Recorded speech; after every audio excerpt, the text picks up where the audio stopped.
Maya Richardson thought she'd hit the jackpot when Pinnacle Solutions offered her the marketing coordinator position. 6-figure salary, premium benefits, and a corner office on the 47th floor of downtown Seattle's most prestigious building. But 3 weeks into what seemed like the perfect job, Maya was about to discover that some opportunities come with a price tag no one mentions in the interview. Before we jump back in, tell us where you're tuning in from and if this story touches you. Make sure you're subscribed because tomorrow I've saved something extra special for you. It started with the elevator. Maya's reflection stared back at her from the polished chrome doors as the elevator climbed toward the 47th floor. She adjusted her navy blazer one final time, mentally rehearsing her introduction to the team. After 18 months of unemployment following the tech layoffs, this felt like salvation wrapped in a corporate package. The elevator chimed softly at the 30th floor, then again at the 35th, but never stopped. Maya noticed the button panel didn't even have options for floors 31 through 40. Strange for such a massive building, but she assumed it was some kind of architectural quirk. When the doors finally opened on 47, Maya stepped into what looked like a magazine spread for Corporate Excellence Monthly. Floor-to-ceiling windows offered a breathtaking view of Elliott Bay, while modern art pieces dotted the walls between offices that seemed to glow with warm, natural light. Everything was pristine, almost eerily so. Maya Richardson, a woman in her early 40s, approached with a smile that seemed calculated to the exact degree of warmth. "I'm Jessica Hartwell, your supervisor. Welcome to the Pinnacle family." Jessica's handshake was firm, her blonde hair pulled back in a style that probably cost more than Maya's monthly grocery budget. She wore a designer suit that screamed success. But something about her eyes seemed hollow, like she was performing rather than genuinely greeting. "Thank you so much for this opportunity," Maya replied, matching Jessica's professional enthusiasm. "I'm excited to contribute to the team." "Oh, you'll contribute more than you know," Jessica said, and for just a moment, her smile flickered into something Maya couldn't quite identify. "Let me show you to your office." They walked through an open workspace where about 20 employees sat at sleek desks, each focused intently on their computer screens. Maya expected the usual office chatter, maybe some casual conversations or the sound of phone calls, but the space was unnaturally quiet. Everyone seemed absorbed in their work, to an almost robotic degree. "Impressive dedication," Maya commented, trying to make conversation. "We take our work very seriously here," Jessica replied without looking back. "You'll find that Pinnacle employees are unlike anywhere else you've worked." Maya's office was everything promised. Spacious, well-lit, with a view that most people would kill for. A top-of-the-line computer sat ready on her desk, along with a stack of orientation materials and a coffee mug emblazoned with the Pinnacle logo, a stylized mountain peak with what looked like an eye at the summit. "Your login credentials are in the welcome packet," Jessica explained, gesturing to the materials. "Take your time getting settled. Your first project briefing is at 2 o'clock in conference room."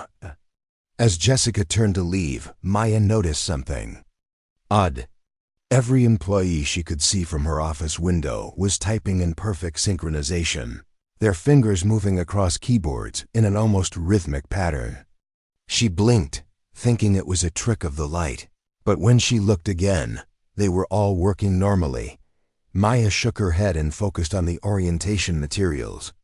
The employee handbook was surprisingly thick, over 200 pages of policies, procedures, and what they called Pinnacle principles. As she flipped through, certain phrases jumped out at her: complete dedication to company objectives, alignment with organizational vision, and the individual serves the collective good. The language felt more like a manifesto than a typical employee handbook. Her computer chimed with an incoming email. The sender was listed as Pinnacle Integration Team with a subject line, "Welcome to your new reality." Maya clicked it open. "Dear Maya, congratulations on joining Pinnacle Solutions. Your transformation begins now. Please complete the attached psychological assessment and submit by end of business today. This evaluation is mandatory for all new employees and will help us optimize your integration into our corporate family. Remember, success at Pinnacle requires complete commitment. Best regards, Integration Team. The attached file was labeled Personality Recalibration Assessment. Maya had heard of personality tests for employment, but the title made her uncomfortable. She opened the document and immediately felt a chill. The questions weren't typical workplace assessments. Instead of asking about leadership styles or communication preferences, they delved into deeply personal territory. Question 1. Describe your relationship with your family. How much do they influence your decision-making? Question 15. What is your greatest fear about losing control? Question 28. How willing are you to sacrifice personal relationships for professional advancement? Question 42. Rate your attachment to your current identity on a scale of 1 to 10. Maya scrolled through dozens of similar questions, each more invasive than the last. This wasn't about job performance. It felt like psychological profiling. She closed the document and decided to ask Jessica about it later. At exactly 2 o'clock, Maya made her way to conference room, the hallway leading to the conference. Rooms was lined with photographs of employees, but something about them seemed off. Everyone wore the same expression, not quite a smile, but a look of serene contentment that didn't reach their eyes. Beneath each photo was a placard with the person's name and a date, followed by the phrase, "Successfully integrated." Conference room A contained an oval table surrounded by 12 chairs, all occupied except for one, presumably hers. Jessica sat at the head of the table, flanked by people Maya assumed were other department heads. Everyone turned to look at her as she entered, their gazes lingering a moment too long. "Maya, perfect timing," Jessica announced. "Everyone, please welcome our newest team member." The group responded in unison. "Welcome to Pinnacle, Maya. We're glad you're here." The synchronized response sent a shiver down Maya's spine. She'd worked in corporate environments before, but this level of coordination felt rehearsed, almost cultish. "Thank you," Maya replied, taking her seat. "I'm looking forward to working with all of you." A man across from her, his nameplate read, Director of Human Optimization, Marcus Webb, leaned forward with that same calculated smile she'd seen from Jessica. "Maya, your role here will be quite different from traditional marketing positions," Marcus began. "At Pinnacle, we don't just sell products or services. We shape perceptions, influence behavior, and guide decision-making on a much deeper level." Maya nodded politely, though the language made her uncomfortable. "Could you elaborate on what that means practically?" "Of course," Jessica interjected, sliding a tablet across the table. "Your first project involves developing messaging for our newest client acquisition program. Take a look." Maya picked up the tablet and nearly dropped it. The screen displayed what appeared to be psychological profiles of individuals, complete with photos, personal information, family details, financial status, and something called influence vulnerability scores. "I don't understand," Maya said carefully. "These look like personal dossiers, not marketing demographics." "Exactly," Marcus replied with enthusiasm. "Traditional marketing casts a wide net and hopes for the best. We prefer precision targeting. By understanding our prospects' psychological makeup, personal struggles, and emotional triggers, we can craft messages that speak directly to their subconscious needs." Maya felt her stomach turn. This wasn't marketing. It was manipulation on an industrial scale. How do you obtain this level of personal information? The room fell silent. Everyone exchanged glances that seemed to communicate without words. "That's not your concern," Jessica said, her voice losing its friendly tone for the first time. "Your job is to develop the messaging strategy based on the data provided. The sourcing is handled by other departments. Maya looked around the table at faces that had suddenly become masks of professional detachment. Whatever warmth had existed moments before had evaporated, replaced by something cold and calculating.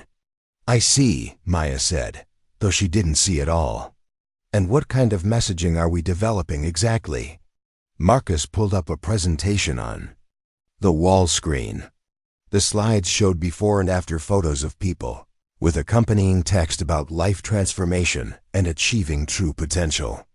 But the before photos showed happy, normal-looking individuals, while the after photos revealed the same eerily serene expressions Maya had seen in the hallway portraits. "We help people become their best selves," Marcus explained. "Sometimes that requires them to let go of limiting beliefs, toxic relationships, or outdated ways of thinking. Our messaging guides them toward making better choices."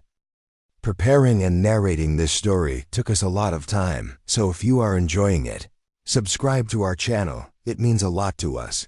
Now back to the story. Maya's blood ran cold as she realized what she was looking at. These weren't satisfied customers.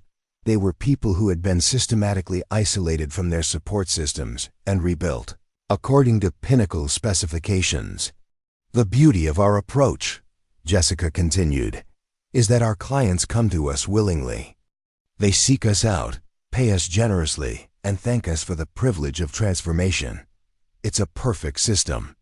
Maya forced herself to maintain composure while her mind raced. She was sitting in a room full of people who spoke about psychological manipulation as casually as discussing quarterly earnings.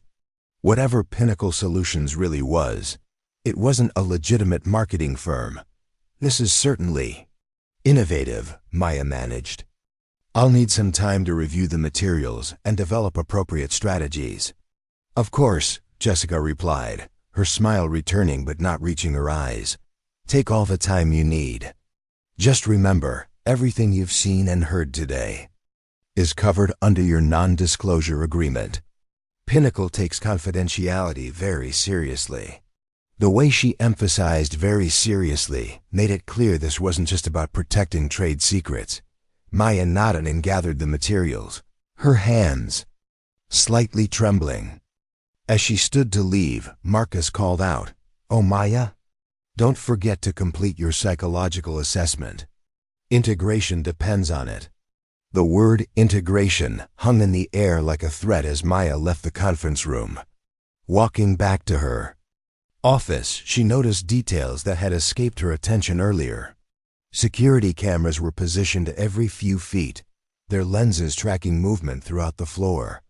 The windows, despite offering spectacular views, had no visible means of opening. And those synchronized employees she'd noticed earlier? Now she realized they weren't just focused on their work.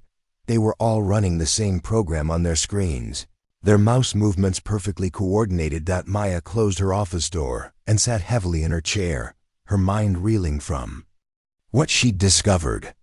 She'd accepted a job at what she thought was a marketing firm, but instead found herself in what appeared to be some kind of psychological conditioning operation. The question now was whether she could find a way out before becoming another successfully integrated portrait in the hallway. She looked at the psychological assessment still open on her computer screen, then at the dossiers of people whose lives had apparently been systematically dismantled and rebuilt. Whatever Pinnacle Solutions really was, Maya knew she had stumbled into something far more dangerous than a bad job.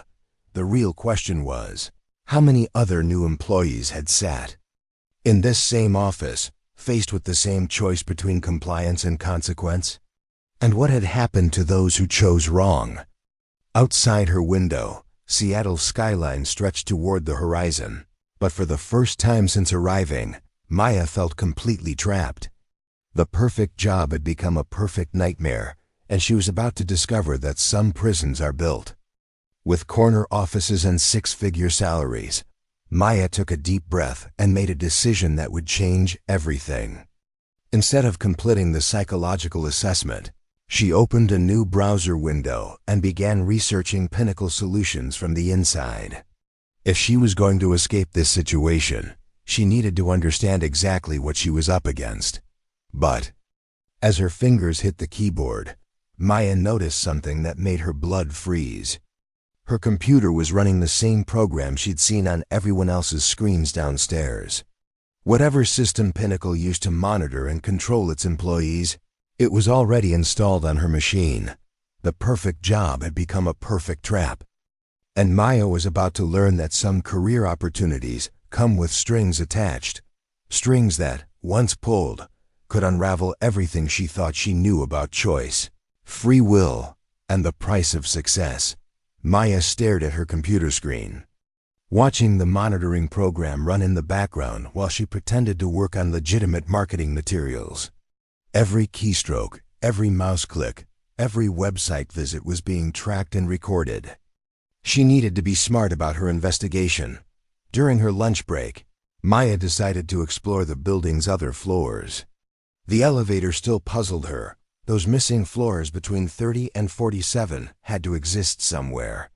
She pressed the button for the 29th floor and watched the numbers light up as they descended. The 29th floor housed what appeared to be a normal accounting firm called Meridian Financial Services. Employees worked in standard cubicles, chatting casually about weekend plans and office gossip. The contrast with Pinnacle's sterile silence was jarring. Maya walked through, pretending to be lost, and noticed these people seemed genuinely happy. Their smiles reached their eyes. Their laughter sounded authentic. "Can I help you?" asked a receptionist with curly red hair and a genuinely warm expression. "Oh, I'm sorry," Maya replied. "I'm looking for the restroom. I'm visiting from upstairs." "Sure thing, it's just down that hall." "Which company are you?" "With up there?" Maya hesitated. "Pinnacle Solutions." The receptionist's expression shifted subtly, not to fear, exactly, but to something like concern. "Oh, well, the restroom is right down there." As Maya walked away, she caught the receptionist quietly picking up her phone. The brief exchange told her that people in the building knew something about Pinnacle, and whatever they knew made them.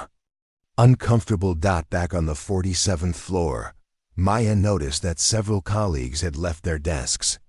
She seized the opportunity to walk past their workstations and glimpsed their screens.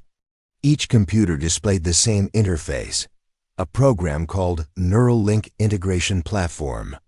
The screens showed real-time data streams with labels like emotional state monitoring, behavioral pattern analysis, and resistance threshold measurement. These weren't just employee monitoring systems. They were psychological profiling tools designed to track and potentially manipulate human behavior in real time. Maya returned to her office and carefully began researching Pinnacle Solutions using her personal phone, keeping it hidden beneath her desk. What she found made her hands shake. Pinnacle Solutions had been founded 5 years ago by Dr. Helena Voss, a former neuroscientist who had been dismissed from Stanford University for conducting unauthorized psychological experiments on students. The company had since acquired 12 smaller firms, and in each case, the acquisition had been followed by mass resignations of original employees and the hiring of entirely new staff. More disturbing were the missing person reports. Over the past 3 years, at least 30 individuals had disappeared after accepting positions at various Pinnacle-affiliated companies. Family members reported that their loved ones had gradually become distant and uncommunicative before cutting off contact entirely. Maya's investigation was interrupted by a knock on her door. Marcus Webb entered without waiting for permission, his expression unreadable. "Maya, how are you settling in?" he asked, settling into the chair across from her desk uninvited. "Very well, thank you," Maya replied, subtly moving her phone to her purse. "Everyone has been so welcoming." "That's wonderful to hear. I wanted to follow up on your psychological assessment. I noticed you haven't submitted it yet." Maya's heart rate accelerated, but she maintained eye contact. "I'm still working through it. Some of the questions are quite thought-provoking." Marcus smiled, but his eyes remained cold. Indeed they are. The assessment is designed to help us understand how to best support your professional development. It's really in your best interest to complete it as soon as possible. Of course, I'll have it finished by tomorrow. Excellent. Marcus stood to leave, then paused at the door. Oh, Maya? I should mention that we've had some concerns about employees using personal devices during work hours. For security reasons, we ask that all personal phones be stored in the lockers downstairs during business hours. I'm sure you understand. The request was phrased politely, but Maya recognized it for what it was, a demand. Certainly. I'll take care of that right away. After Marcus left, Maya realized her window for investigation was rapidly closing. She needed to gather more information before they completely cut off her access to the outside world. That evening, instead of going home, Maya remained in the building after hours. The 47th floor was eerily quiet, with only emergency lighting illuminating the hallways. She made her way to Jessica's office, hoping to find more information about Pinnacle's true operations. Jessica's door was locked, but Maya noticed that the cleaning crew had left a master key ring on their cart in the hallway. She quickly borrowed it and slipped into the office. Jessica's computer was password protected, but Maya found something even more valuable, a physical file cabinet labeled Integration Protocols. Inside were hundreds of employee files, including psychological profiles, family background checks, and what appeared to be detailed manipulation strategies. Maya's hands trembled as she read through the files. Each employee had been carefully selected based on specific vulnerability factors: recent job loss, financial stress, social isolation, or family problems. Pinnacle targeted people who were desperate enough to overlook red flags in exchange for financial security. The files showed a clear pattern. New employees underwent a gradual conditioning process over several months. First, they were isolated from outside contacts through increasingly demanding work schedules and policies that discouraged personal relationships. Then, they were subjected to psychological manipulation designed to break down their resistance and rebuild their identity. Around company loyalty, Maya found her own file in the cabinet. It contained information that made her blood run cold. Details about her unemployment, her mounting credit card debt, her strained relationship with her family after losing her previous job. Someone had been watching her long before she'd ever applied to Pinnacle, but the most disturbing discovery was a section labeled Disposal Protocols. It outlined procedures for employees who proved non-compliant with the integration process. These individuals were systematically discredited, isolated, and ultimately disappeared from their communities. Their families were told they had relocated for work or had chosen to cut off contact, but the truth was far more sinister. Maya photographed as many documents as possible with her phone, then carefully returned everything to its original position. As she prepared to leave, she heard footsteps in the hallway. She quickly locked Jessica's office and hid behind the cleaning cart, watching as security guards conducted their rounds. They moved with military precision, checking each office methodically. This wasn't standard office security. These were trained professionals conducting a surveillance operation. After the guards passed, Maya made her way to the stairwell, planning to exit through a lower floor. But as she descended, she discovered something that explained the mysterious missing floors in the elevator. Floors 31 through 40 did exist, but they were accessible only through the stairwells. Each floor was secured with keycard readers and warning signs indicating authorized personnel only. Through the small windows in the stairwell doors, Maya could see what appeared to be laboratory equipment and holding cells. This wasn't just a corporate office building, it was a research facility. Pinnacle wasn't simply manipulating employees for corporate purposes. They were conducting human experiments on a massive scale. Maya's phone buzzed with a text message from an unknown number. Stop looking or you'll become part of the experiment. Her heart pounding, Maya rushed down the remaining stairs and out of the building.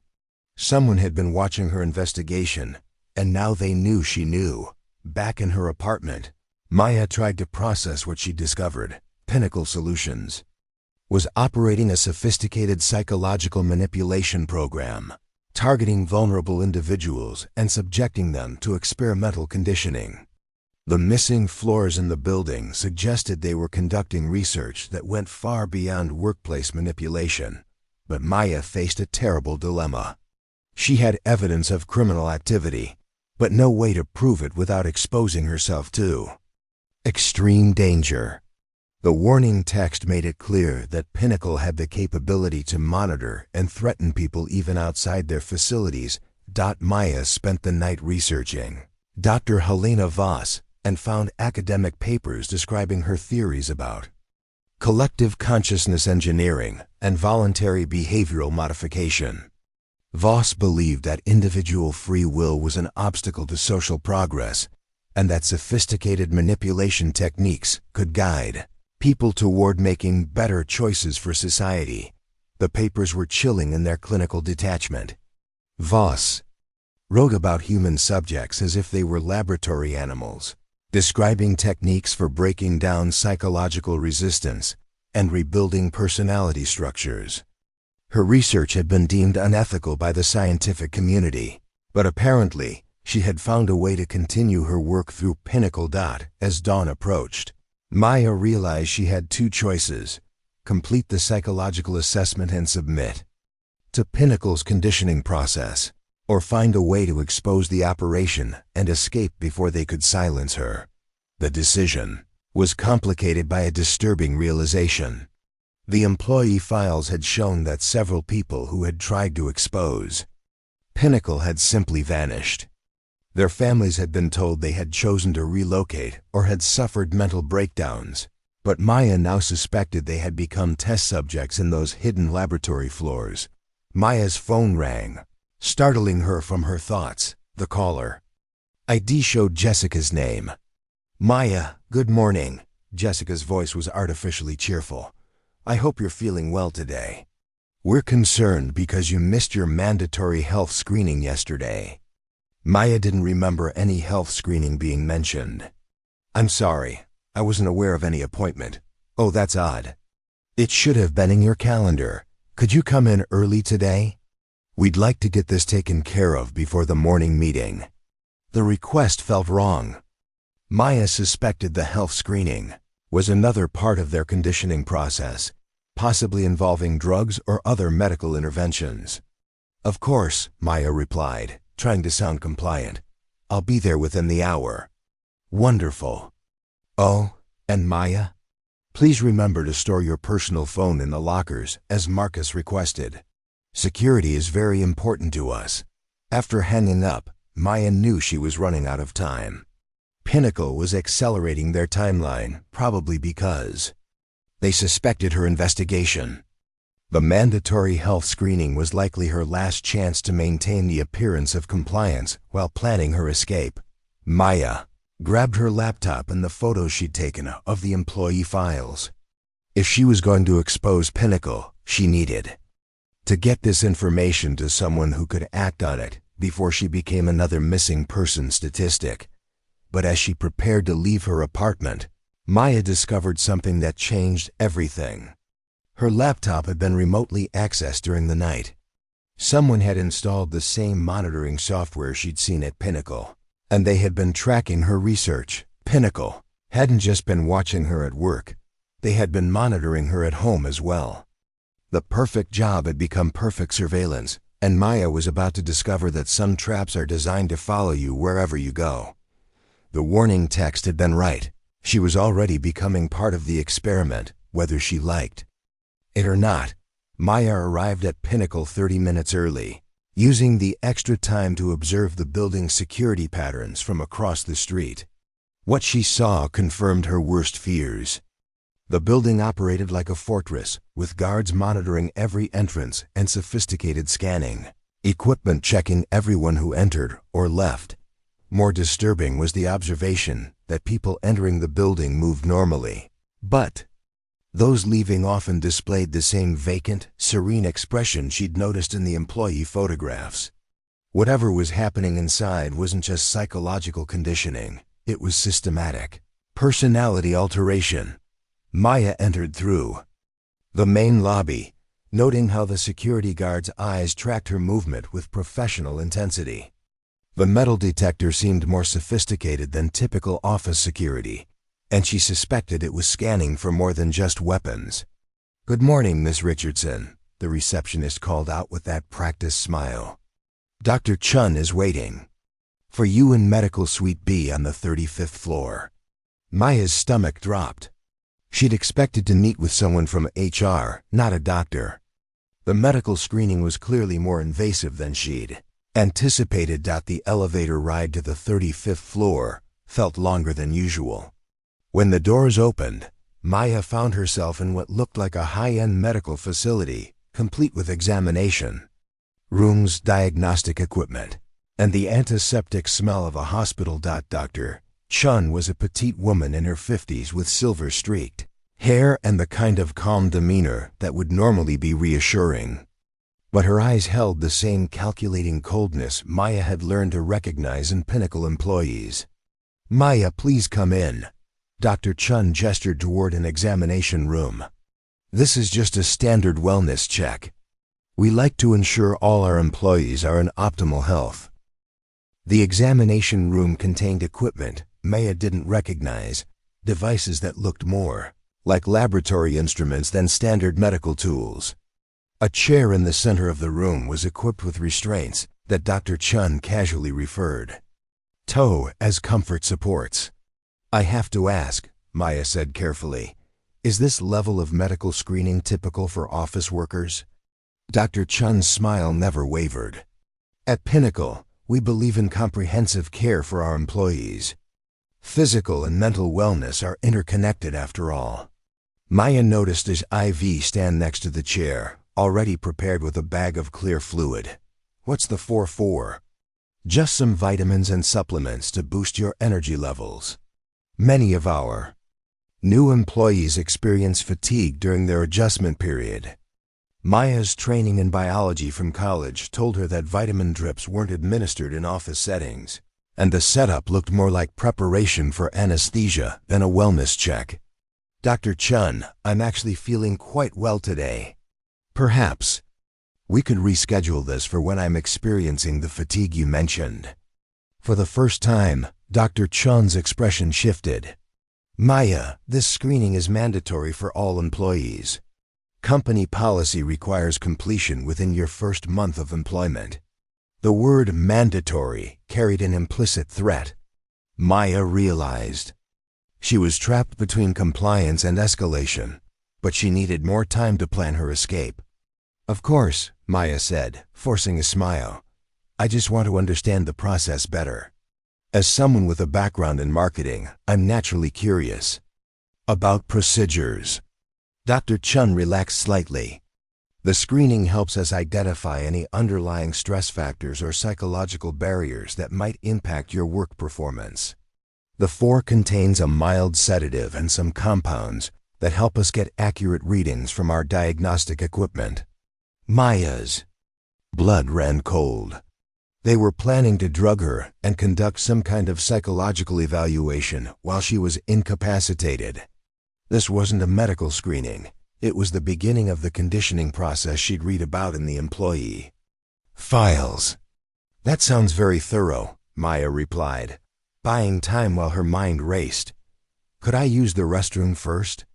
Dr. Chun glanced at her watch with barely concealed impatience. "Certainly. But please be quick. We have a schedule to maintain." Maya stepped into the hallway, looking for an escape route. The medical suite was secured with keycard access, and she could see guards stationed at both ends of the corridor. But she noticed something else: a fire alarm pull station near the emergency exit. In the restroom. Maya quickly activated the voice recorder on her phone and hid it in her jacket pocket. If she was going to be subjected to whatever procedure they had planned, she wanted evidence of what happened. When she returned to the examination room, Dr. Chun was preparing a syringe with a different medication. "I thought you said it was just in 4 drip, Maya observed. "This is a mild relaxant to help you feel comfortable during the procedure. Some patients experience anxiety." Maya knew she was out of options. If she refused outright, they would likely use force, but she had one card left to play.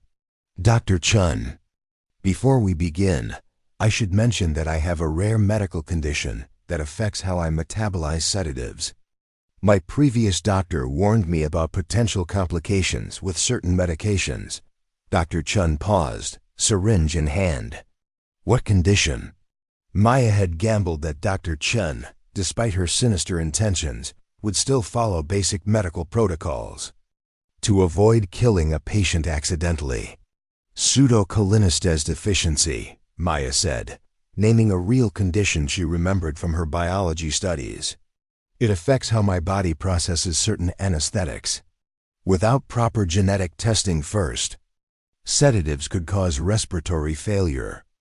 Dr. Chun's expression showed genuine concern for the first time. "I'll need to consult with my supervisor about this. Please wait here." As soon as Dr. Chun left the room, Maya acted. She pulled the fire alarm, setting off emergency sirens throughout the building. In the confusion that followed, she slipped out of the medical suite and into the stairwell. The fire alarm had triggered automatic unlocking of the emergency exits, giving Maya access to floors that were normally restricted. Instead of fleeing the building immediately, she decided to use the chaos to gather more evidence. Maya made her way to the 38th floor, one of the restricted levels she'd seen through the stairwell windows. The door opened into what could only be described as a research laboratory focused on human behavior modification. Banks of monitors displayed real-time feeds from what appeared to be observation rooms. Maya could see people in hospital gowns sitting in chairs similar to the one in Dr. Chin's examination room. But these subjects had electrodes attached to their heads and were clearly unconscious. Computer terminals showed brainwave patterns, psychological profiles, and treatment protocols labeled with clinical detachment. Subject 47, Resistance Suppression Phase 3. Subject 23, Memory Modification Trial 7. Subject 61, Personality Reconstruction Complete. Maya realized she was looking at human experimentation on a massive scale. Pinnacle wasn't just conditioning employees. They were literally rewiring people's brains to eliminate free will and independent thought. She photographed everything she could, her hands shaking as she documented the evidence. One computer terminal showed a list of incoming subjects, and Maya's name was at the top, scheduled for initial processing that morning. The fire alarm suddenly stopped, and Maya heard security teams conducting systematic searches of each floor. She needed to escape, but first she wanted to check one more thing. Maya accessed a computer terminal and searched for information about Dr. Helena Voss. What she found exceeded her worst fears. Pinnacle wasn't just one facility. It was part of a network of research sites operating across the country. The company had processed over 500 subjects in the past 3 years, with a 94% success rate in what they called personality optimization. Failed cases, the 6% who resisted conditioning, were listed as permanent residents in secure facilities. Maya realized these people weren't just missing. They were being held indefinitely as test subjects for increasingly aggressive experimental procedures. But the most shocking discovery was Pinnacle's client list. Major corporations, government agencies, and political organizations were paying enormous sums for employee enhancement services and behavioral modification consultations. Pinnacle wasn't just conducting rogue experiments. They were selling psychological manipulation services to powerful clients who wanted compliant workers and citizens. Maya copied the files to secure cloud storage account just as she heard footsteps approaching the laboratory.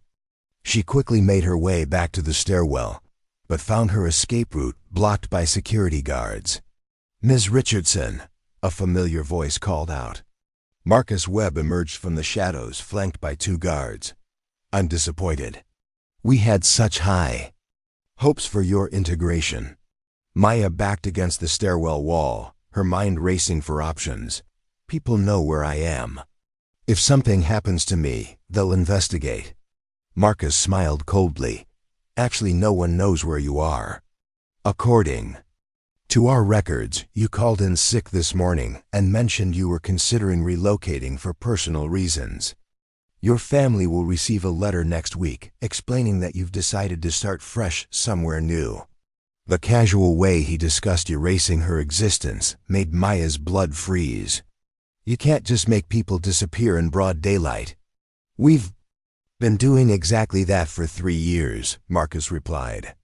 "The beauty of our system is that we only target people who are already isolated and vulnerable. When they vanish, there's no one left to ask difficult questions." Maya realized they had been planning this outcome from the moment they hired her. The perfect job offer, the psychological profiling, even her financial desperation, it had all been orchestrated to put her in this exact position. "Dr. Voss would like to meet you personally," Marcus continued. "She's very interested in your case. Most subjects don't show your level of investigative capability. You'll make an excellent test case for our new resistance suppression protocols." 2. Guards moved toward Maya, but she wasn't finished fighting. She had one advantage they didn't know about. The fire alarm had automatically notified the city fire department, and she could hear sirens approaching the building. "You might want to check on that fire alarm situation," Maya said, stalling for time. "The fire department tends to ask awkward questions when they find research laboratories and office buildings." Marcus's confidence faltered slightly. He spoke into a radio, confirming that emergency responders were indeed entering the building. The systematic operation was about to be disrupted by outside intervention. "Change of plans," Marcus announced. "We'll have to accelerate the timeline." One of the guards produced a syringe, clearly intending to sedate Maya on the spot. But Maya had been preparing for this moment. She grabbed the emergency fire extinguisher from the stairwell wall and discharged it directly at the guards, creating a cloud of chemical fog that obscured their vision. In the chaos, Maya broke free and ran up the stairwell toward the roof access. Behind her, she could hear Marcus shouting orders and multiple sets of footsteps pursuing her. Maya burst through the roof access door onto the building's top level, finding herself on a helipad with a stunning view of Seattle's skyline. But her escape route was blocked. There was nowhere to go but down. As the guards emerged behind her, Maya realized she had one final option. She pulled out her phone and activated a live stream to social media, broadcasting everything she'd discovered about Pinnacle Solutions to anyone who would listen. "My name is Maya Richardson," she said breathlessly into the camera. "I'm on the roof of the Pinnacle Solutions building, and I'm about to expose the biggest human trafficking and experimentation ring in the country." Marcus and his guards froze as they realized Maya was broadcasting their faces and location live to the internet. The carefully controlled operation was suddenly exposed to public scrutiny. "You have no idea what you've done," Marcus said, his voice filled with rage and desperation. "I know exactly what I've done," Maya replied, keeping the camera rolling. "I've made it impossible for you to disappear from me quietly." As sirens grew louder and helicopters appeared in the distance, Maya realized she had turned the tables. On Pinnacle, the hunters had become the hunted, and their perfect system was about to collapse under the weight of public exposure. But Maya also knew her fight was far from over. She had exposed one facility, but Pinnacle operated a nationwide network. Dr. Helena Voss was still out there, and the powerful clients who funded these operations would do everything possible to protect their investment in human manipulation. Technology, the perfect job, had become a perfect nightmare. But Maya had found a way to turn that nightmare into a weapon against the people who had created it. Maya's live stream had been running for 12 minutes. When the first news helicopter arrived overhead, her viewer count had exploded to over 50,000 people watching in real time as she documented the confrontation on Pinnacle's rooftop. Comments flooded in from people claiming they had family members who had gone missing after taking jobs at various companies, while others shared screenshots of the evidence Maya had broadcast. Marcus Webb stood frozen, realizing that killing Maya now would only confirm everything she'd revealed on camera. His carefully orchestrated operation was unraveling in front of a global audience. "Turn off the camera," Marcus demanded, but his voice lacked the authority it had carried moments before. "I don't think so," Maya replied, keeping the phone trained on Marcus and his guards. "Tell the audience about the 500 people you've processed. Explain what happened to the ones who resisted." The sound of heavy boots echoed from the stairwell as firefighters reached the roof access. Maya felt a surge of relief, but Marcus's expression shifted to something even more dangerous: desperation. "You think exposing this facility changes anything?" Marcus hissed. "Pinnacle has contracts with Fortune 500 companies, government agencies, and institutions you've never heard of. We have protected status from people who make decisions you can't imagine." The roof access door burst open as Seattle Fire Department personnel emerged, followed by police officers. Maya kept her phone recording as the first responders took in the scene. A woman broadcasting live while being threatened by armed security guards on a corporate rooftop. "SFPD, everyone step back from the edge," commanded a sergeant who appeared to be the ranking officer. Maya quickly addressed the camera. "These are the police arriving now. I'm Maya Richardson, and I have evidence that Pinnacle Solutions has been conducting illegal human experimentation. The files I photographed are already uploaded to secure servers." Marcus tried one final play. "Officers, this woman is experiencing a psychotic break. She's made false accusations against our company and threatened to jump from the building. We were trying to help her, but Maya's live stream had created an impossible situation for any cover-up. Too many people had witnessed the confrontation, and her evidence was already spreading across social media platforms." "Ma'am, please end the video call and step away from the phone," the sergeant instructed Maya. "We need to secure this area." Maya reluctantly ended the stream, but kept recording audio. As police separated her from Marcus and his team, she could hear radio chatter about federal agencies being notified and additional law enforcement units being dispatched to the building. Within an hour, the Pinnacle building was surrounded by FBI vehicles, news trucks, and crowds of onlookers. Maya found herself in a secure interview room at the federal building, speaking with Agent Sarah Torres, a specialist in organized crime and human trafficking. "Ms. Richardson, what you've documented appears to show systematic human rights violations on an unprecedented scale," Agent Torres said, reviewing the photos Maya had taken. "But we need to understand the full scope of this operation." Maya handed over copies of all the files she'd accessed, including the client lists and facility locations. Pinnacle operates at least 12 sites across 7 states. They've been selling behavioral modification services to major corporations who want compliant employees. Agent Torres's expression grew more serious as she reviewed the documentation. "Some of these client names. If this is accurate, we're looking at potential involvement from government contractors, defense companies, and political organizations. There's more," Maya continued. "Dr. Helena Voss isn't just running psychological experiments. According to the files I found, she's developing techniques for mass behavioral modification. They're planning to scale up operations significantly." The interview was interrupted when another agent entered with urgent news. "Ma'am, we have a problem. Pinnacle facilities in 3 other cities have been evacuated in the past 2 hours. It appears they're destroying evidence and relocating operations." Maya's heart sank. Her exposure of the Seattle facility had triggered a coordinated response from the larger network. While she had saved herself and documented one location, the broader conspiracy was adapting and moving to protect itself. "We need to move fast," Agent Torres said. "Ms. Richardson, would you be willing to work with us as a witness? Your inside knowledge could be crucial for stopping this before they disappear completely." Maya agreed without hesitation. Over the next several hours, she worked with federal agents to map Pinnacle's network based on the information she'd gathered.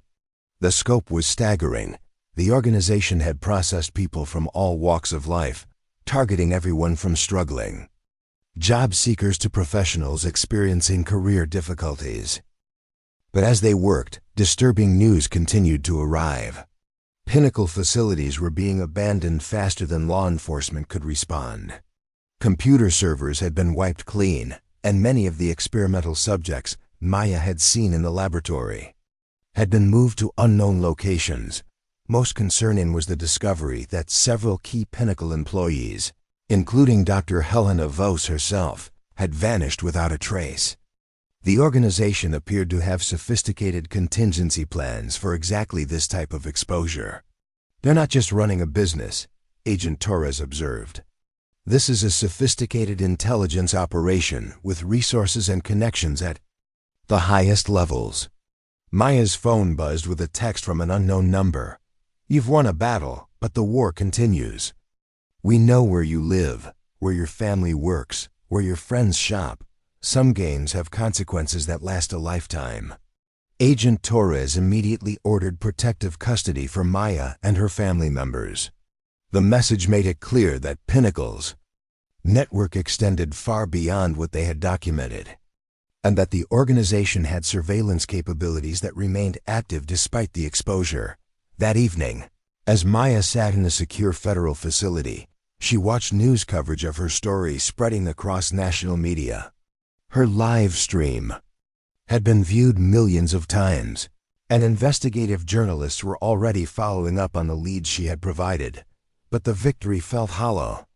According to FBI estimates, over 400 people remained unaccounted for from Pinnacle's operations. These individuals had been subjected to experimental procedures that might have permanently altered their personalities and memories. Some might never be found, while others might not even remember who they used to be. Maya received a secure phone call from Agent Torres with an update that changed everything. "Maya, we've had a breakthrough.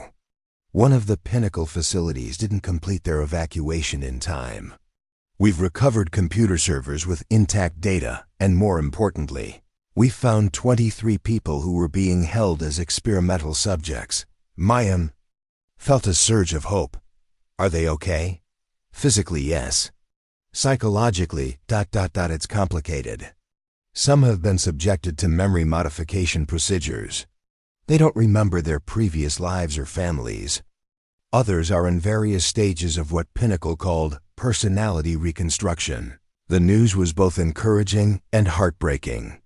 Maya had helped save these people from further experimentation, but the damage already done might be irreversible.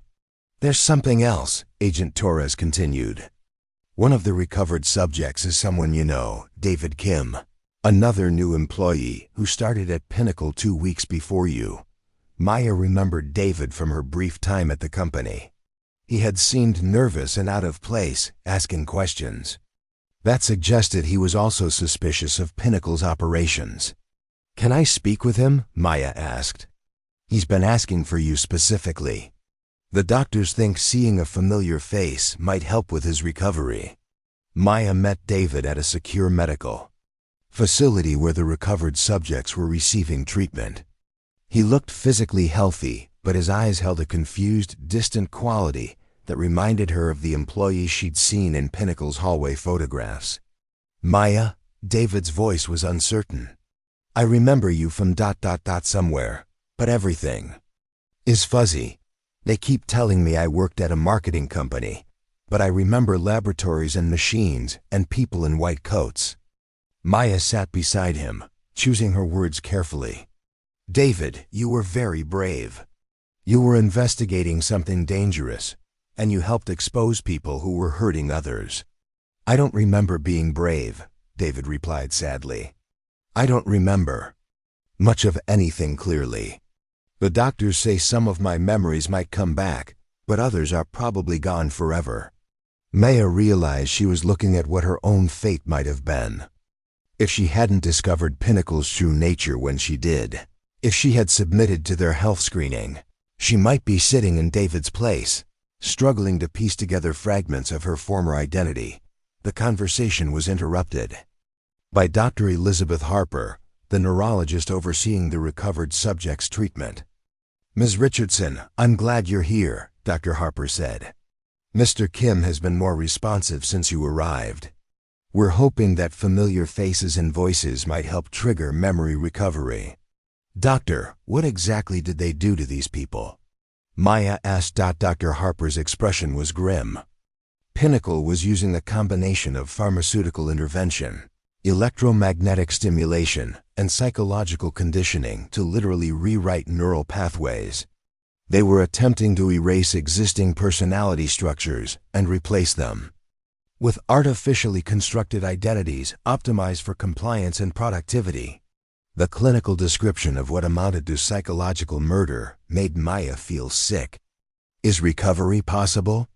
For some, yes. The human brain is remarkably resilient, and memories and personality traits that were suppressed rather than destroyed can potentially be recovered with proper treatment. But the process takes time, and there are no guarantees. Maya spent several hours with David and other recovered subjects, sharing stories about their time at Pinnacle and helping them piece together their experiences.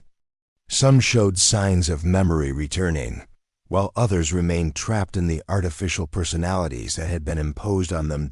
As evening approached, Agent Torres arrived with news that would reshape everything Maya thought she understood about Pinnacle's operations. Maya, we've made contact with Dr. Elena Vasquez, a former Pinnacle researcher who escaped the organization 6 months ago. She's been in hiding, but your exposure has convinced her to come forward. What she's told U.S. changes the entire scope of this investigation. Dr. Vasquez appeared via secure video link, a middle-aged woman with haunted eyes who spoke with the urgency of someone who had been carrying terrible secrets. Ms. Richardson, what you've exposed is just the beginning, Dr. Vasquez said. Pinnacle Solutions is a front organization for something much larger. Dr. Vos isn't just conducting behavioral modification research. She's developing technology for mass population control. Maya felt the room spin around her. What do you mean? The individual conditioning you discovered is just the testing phase. The real goal is to deploy these techniques on a societal scale through social media algorithms, targeted advertising, and subliminal messaging embedded in digital content. They're planning to influence millions of people simultaneously without their knowledge. The revelation transformed Maya's understanding of everything she had experienced. Pinnacle wasn't just targeting vulnerable individuals for exploitation. They were developing weapons for psychological warfare that could be used to manipulate entire populations. Dr. Vasquez, Agent Torres interjected, do you have evidence of these broader plans? I have everything, Dr. Vasquez replied. Research files, communication records, financial transactions, and most importantly, I have the location where Dr. Vos is continuing her work, but we need to act quickly. My sources indicate they're planning to initiate the mass deployment phase within weeks. Maya realized that her investigation had uncovered something far more dangerous than a corporate conspiracy. She had stumbled into the early stages of a technological system that could fundamentally alter human society by eliminating free will on a massive scale. The perfect job had revealed an imperfect world, where the line between voluntary employment and involuntary servitude had been systematically erased. But Maya also knew that her fight was far from over. In fact, it was just beginning. Dr. Elena Vasquez's intelligence led to a remote facility in the mountains of northern Idaho, disguised as a corporate retreat center called Mindful Horizons. According to satellite imagery, the compound housed sophisticated communication equipment and housed approximately 200 people who appeared to be operating under strict security protocols. Maya found herself at the center of a joint task force operation involving FBI, NSA, and military specialists.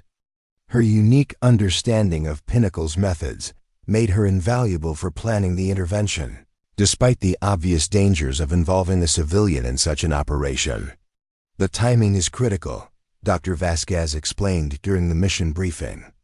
My contacts inside the organization indicate that Dr. Voss is preparing to launch what she calls Protocol 7, the mass deployment of subliminal conditioning through major social media platforms and streaming services. Agent Torres spread architectural plans of the Idaho facility across the conference table. Intelligence suggests they've been preparing for this moment for years. The compound has redundant communication systems, underground bunkers, and what appears to be a broadcast facility capable of reaching global networks. Maya studied the plans, recognizing elements similar to the Pinnacle building in Seattle.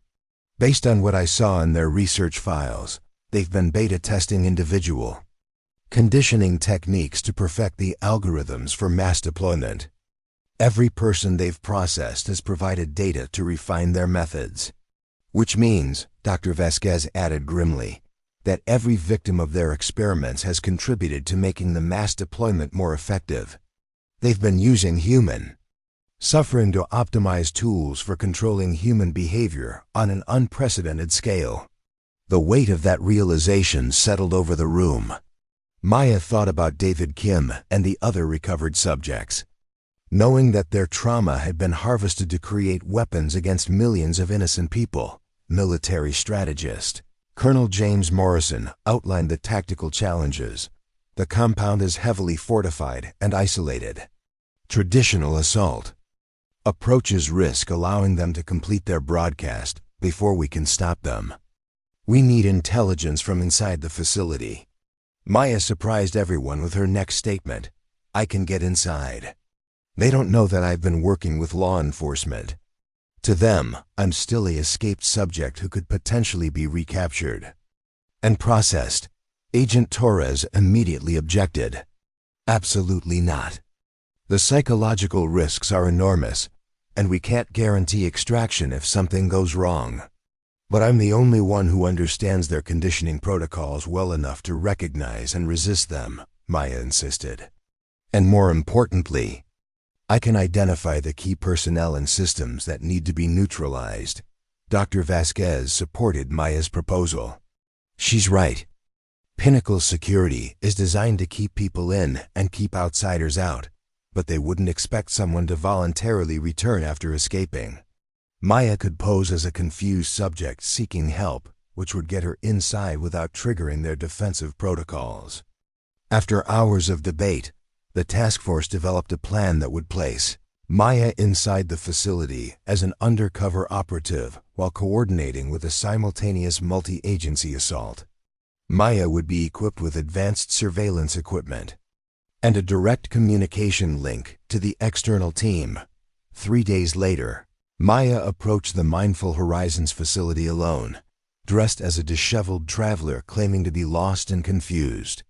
Hidden cameras in her clothing would provide real-time intelligence to the task force. Positioned miles away, the compound's reception area looked exactly like a legitimate wellness retreat, complete with soothing music, natural lighting, and staff members radiating the same artificial serenity Maya had learned to recognize. But her trained eye noticed security cameras, reinforced construction, and the telltale signs of a fortified position.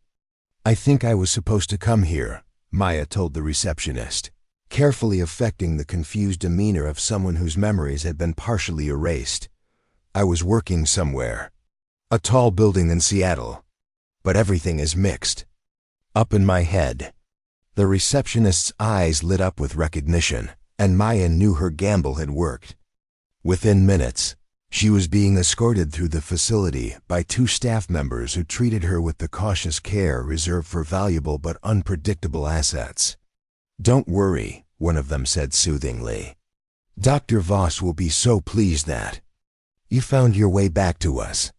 She's been very concerned about your well-being. Maya was led through corridors that gradually transitioned from the wellness retreat aesthetic to something more clinical.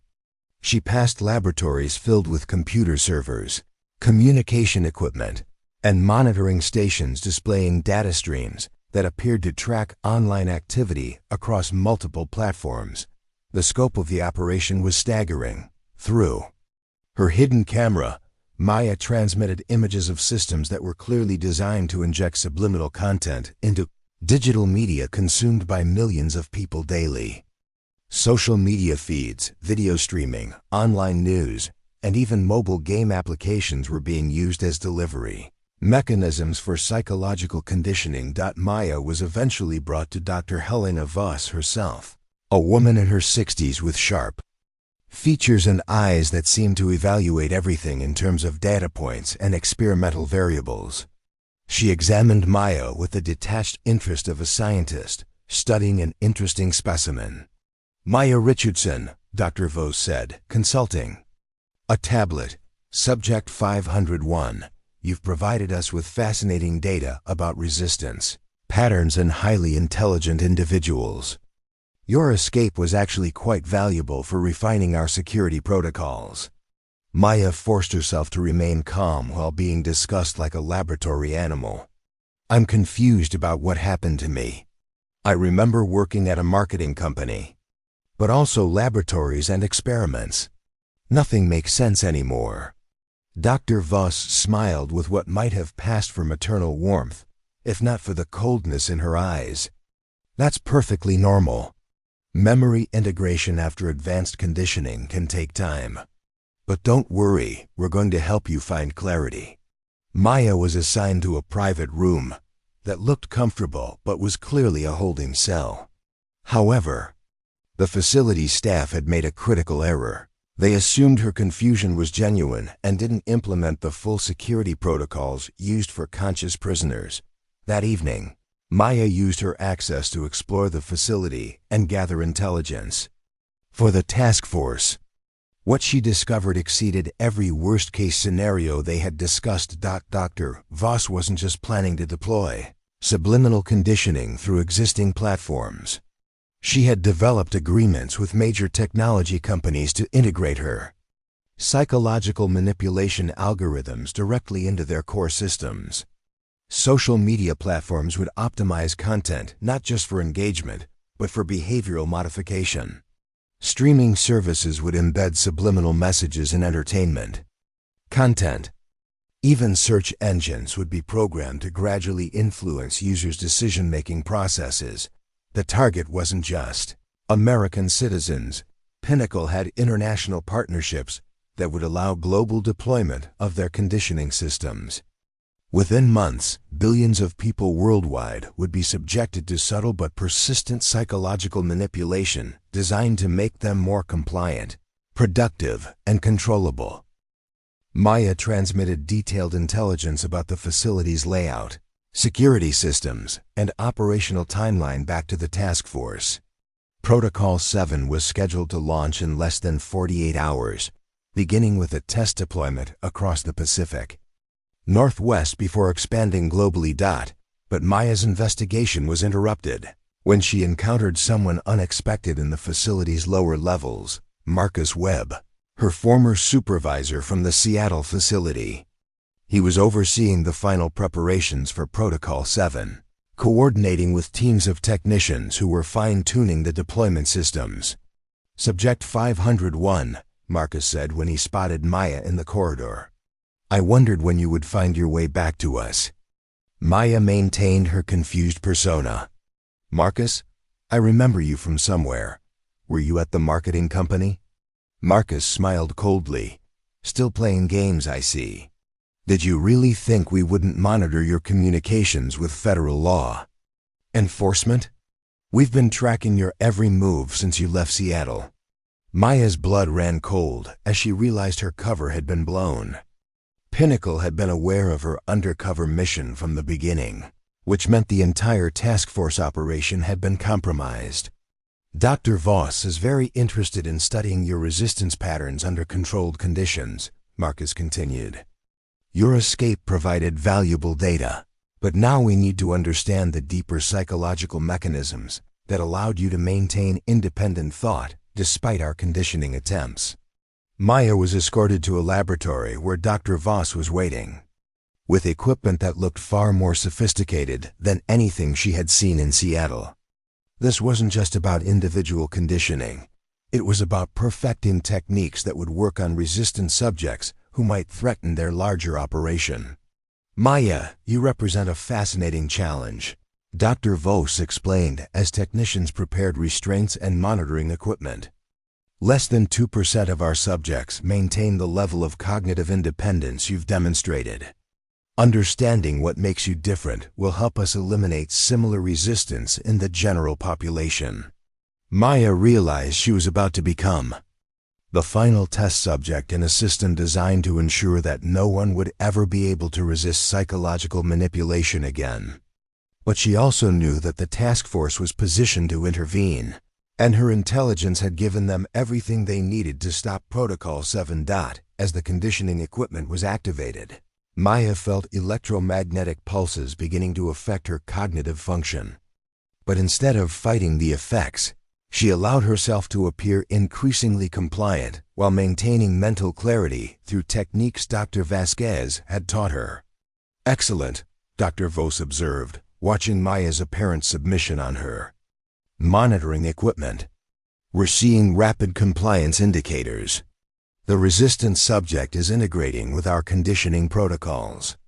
At that moment, explosive charges detonated throughout the facility as the Joint Task Force launched their coordinated assault. Maya had transmitted the facility's exact vulnerabilities, allowing the team to neutralize Pinnacle's defensive systems, while preserving critical evidence. In the chaos that followed, Maya broke free from the restraints and helped secure the laboratory equipment that contained the master algorithms for Protocol 7. Dr. Voss and Marcus attempted to destroy the servers, but Maya's inside knowledge allowed the task force to preserve the data needed to understand and counter their psychological manipulation techniques. As federal agents arrested Dr. Voss and her team, Maya accessed the main communication systems and broadcast a message to Pinnacle's network of partner organizations worldwide. Using the very systems they had built to control others, she exposed their entire operation to the public and warned potential victims about the manipulation techniques being deployed against them. The raids that followed dismantled Pinnacle's international network and recovered hundreds of victims from facilities across 3 continents. The technology companies that had partnered with Dr. Voss faced massive public backlash and legal consequences, while new legislation was introduced to prevent the use of psychological manipulation in digital media. Maya's ordeal had uncovered a conspiracy that threatened the fundamental nature of human free will, but her courage and intelligence had also provided the tools to defeat it. The perfect job had led to an imperfect world, but it had also demonstrated that individual resistance could still triumph over systematic oppression. 6 months later, Maya testified before Congress about the dangers of unchecked psychological manipulation technology. David Kim and other recovered subjects had regained much of their original personalities, and many chose to join Maya in advocating for stronger protections against technological abuse. Dr. Helena Voss was sentenced to life in prison without parole. But Maya knew that the victory was temporary. The technology existed, the techniques had been documented, and somewhere in the world, other people were probably working to perfect what Pinnacle had started. But Maya had also learned something important about human nature. People could be manipulated, conditioned, and controlled, but they could also choose to resist, to fight back, and to protect others from the same fate. The perfect job had taught her that sometimes the most important work isn't the career you choose, it's the stand you take when everything else is on the line. Maya never returned to traditional marketing. Instead, She founded an organization dedicated to educating people about psychological manipulation techniques and helping victims of technological abuse recover their autonomy. Because she had learned that, in a world where minds could be controlled, the most valuable job was protecting the freedom to think. 18 months after the Idaho raid, Maya stood before a packed auditorium at Stanford University, delivering a keynote address to computer science students about the ethical implications of psychological manipulation technology. The irony wasn't lost on her that she was speaking at the same institution where Dr. Helena Voss had begun her descent into using science as a weapon against human autonomy. The algorithms Dr. Voss developed didn't disappear when we shut down Pinnacle, Maya told the audience. The mathematical principles behind subliminal conditioning are now public knowledge, which means both the tools for oppression and the knowledge to resist them are available to anyone who seeks them. In the front row sat David Kim, who had not only recovered his original personality, but had become a leading researcher in cognitive rehabilitation techniques. Beside him was Dr. Sarah Chun, a former Pinnacle technician who had been coerced into developing the conditioning software and was now working to create detection systems for psychological manipulation. The recovery process for Pinnacle's victims had been more complex than anyone anticipated. While many subjects regained their original memories and personalities, others chose to retain elements of their modified identities. Some felt that their engineered personas were actually improvements over their previous selves, creating ethical dilemmas about the nature of identity and consent. Maya had spent months working with a team of neurologists, psychologists, and ethicists to develop protocols for helping people navigate these identity questions.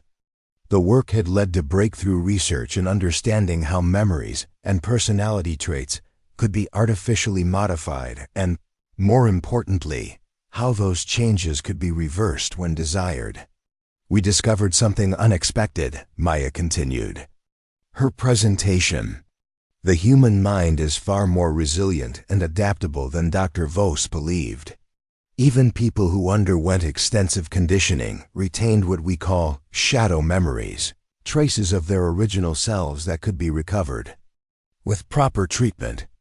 After her presentation, Maya was approached by Agent Sarah Torres, who had been promoted to head a new FBI division focused on technological crimes against human autonomy.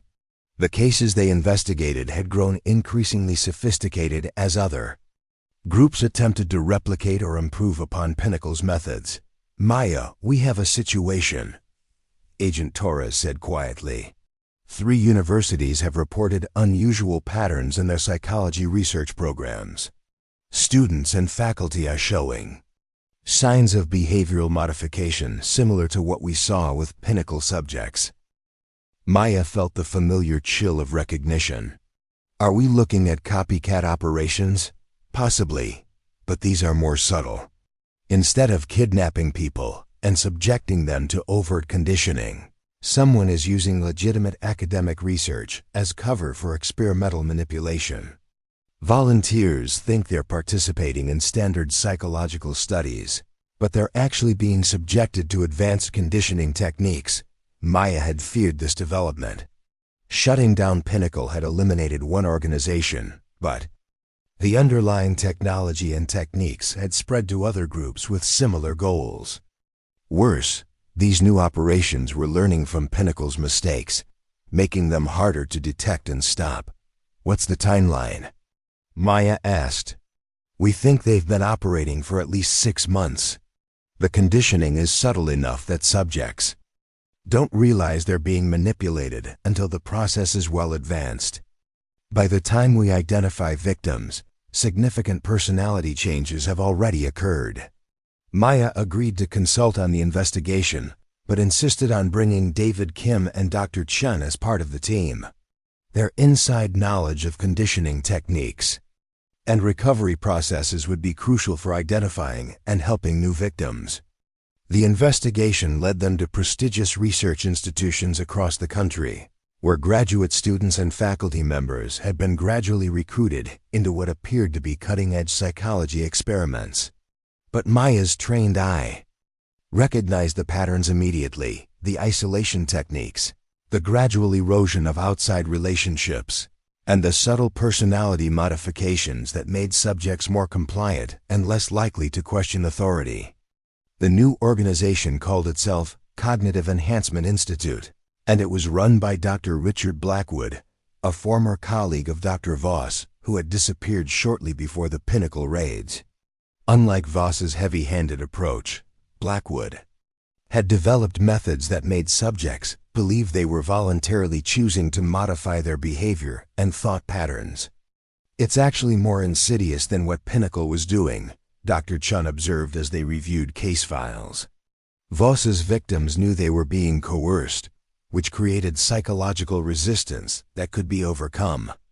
Blackwood's subjects think they're improving themselves, which eliminates resistance and makes the conditioning more effective.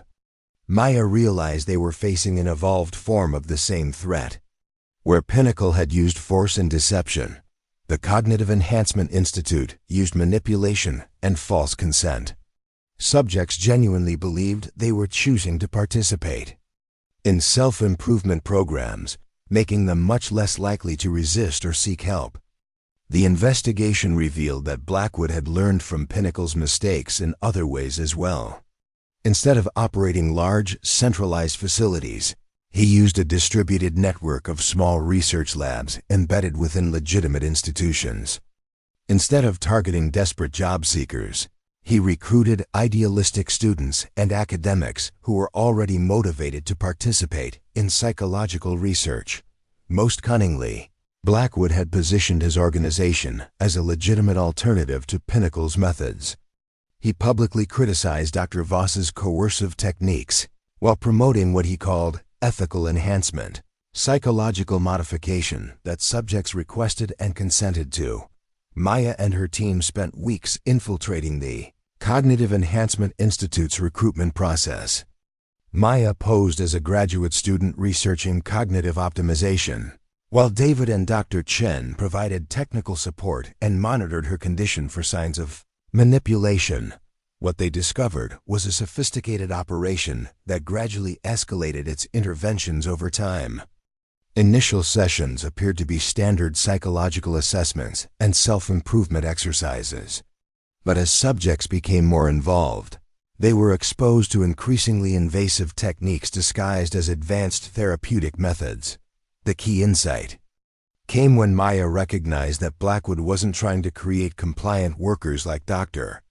Voss had.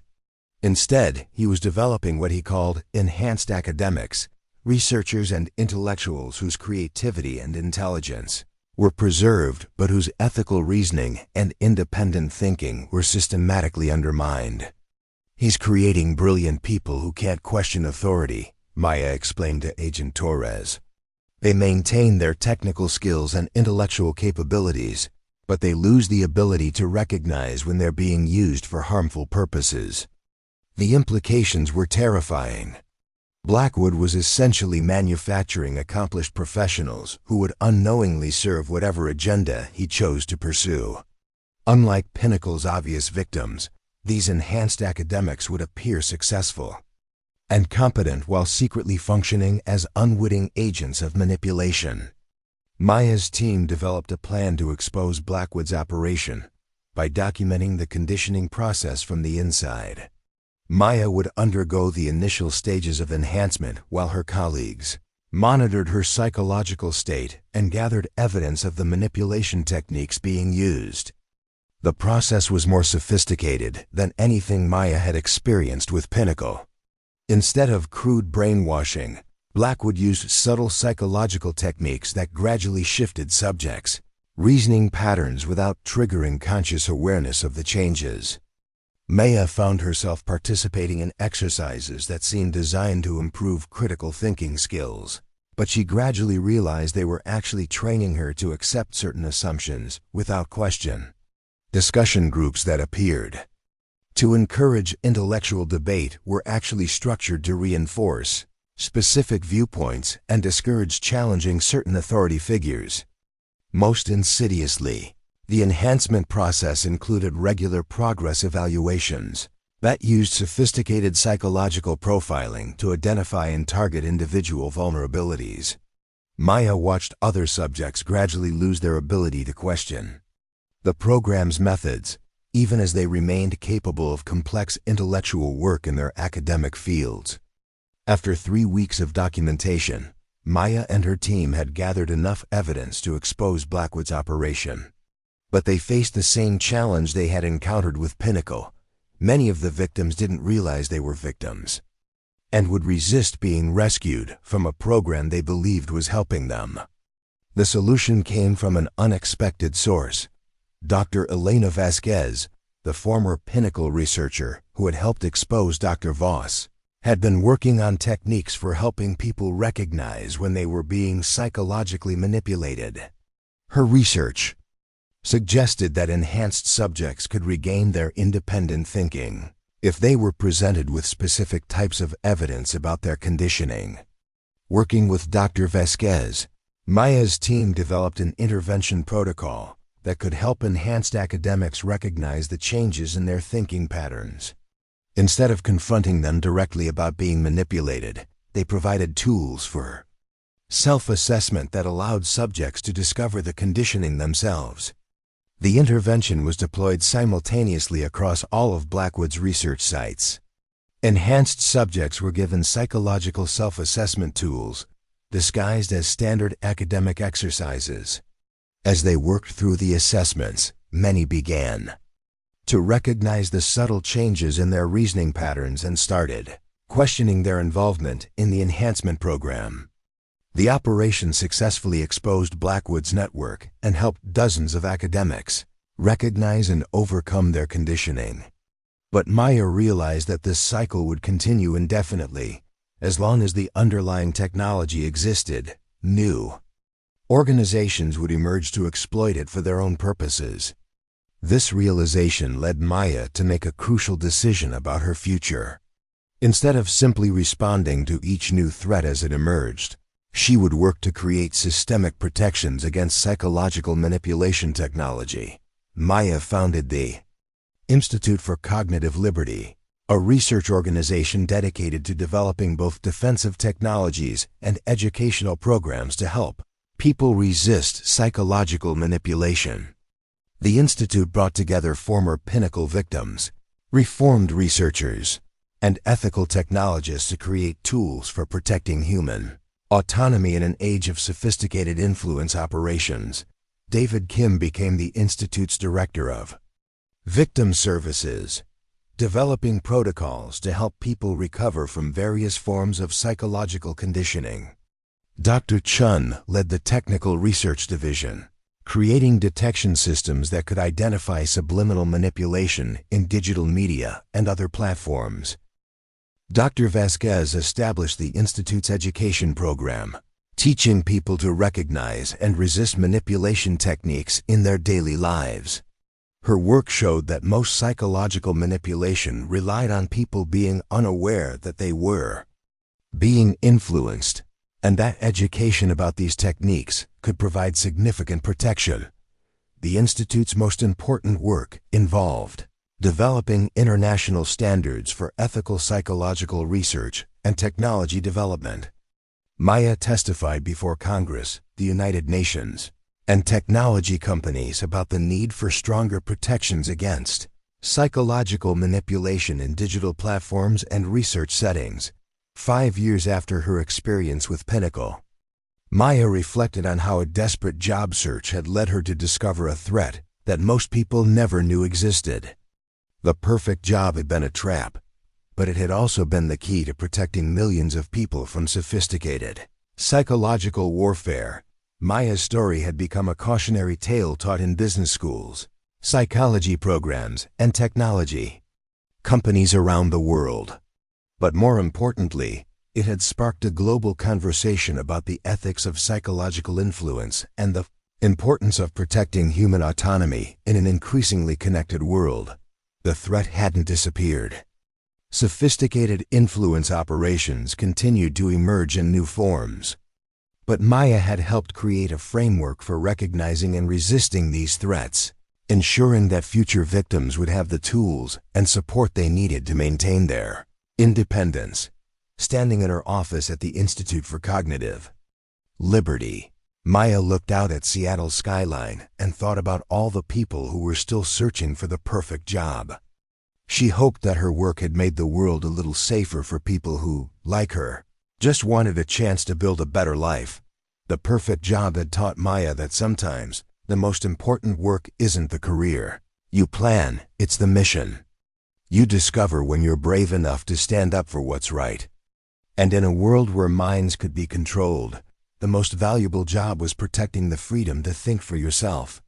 Up next, you've got 2 more standout stories right on your screen. If this one hits the mark, you won't want to pass these up. Just click and check them out. And don't forget to subscribe and turn on the notification bell so you don't miss any upload from us.